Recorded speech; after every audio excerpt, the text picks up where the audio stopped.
খুব বেশি বড় দোকান সেই হিসেবে অত বড় না, তাই না? এটা 7 জন স্টাফ আছে মানে বিরাট ব্যাপার। এটা চাইলে তন্ন তন্ন করে সব থেকে বের করে পরিষ্কার রাখতে পারে।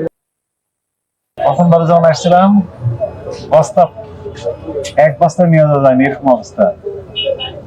7 জন কর্মচারী আছেন এখানে, তারপর মেয়াদোত্তীর্ণ ওষুধ পাওয়া যাচ্ছে, মাকড়সি চাল বলেছে, ব্যাপক ধুলাবালি ভিতরে আছে ওষুধে। আমি একাই তো বের করলাম এগুলো ওষুধ। 7 জন তাহলে কি করে? 7 জন আছে এখানে, আমি তো বের করলাম একাই। সেইভাবে কাজ করে। আগে ভয়াবহ অবস্থা ছিল আপনার এই ফার্মেসিতে।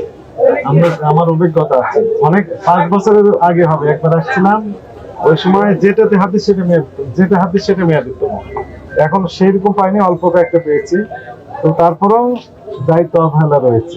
আমরা চাই যে আপনার দিক থেকে 100%, কিন্তু বাস্তবে হয়তো পার্সেন্ট যদি কম হবে তবুও আমরা অ্যাকসেপ্ট করবো, কিন্তু অবহেলা করবেন একটা সুযোগ নেই। 7 জন কর্মচারী আছে, স্টাফ আছে এখানে।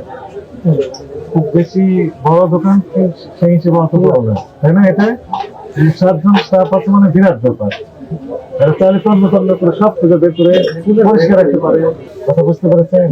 আমাদের কি কাজে লাগে? যখন কাস্টমার কম আসে তখন বলবেন তাই না? আপনাকে এবারে সতর্কতার মধ্যে 10,000 টাকা জরিমানা করবো। এরপরে আমরা আশা করবো আপনার 0 জরিমানা আসবো, দেখবো খুঁজে পেলাম না, সালাম দিতে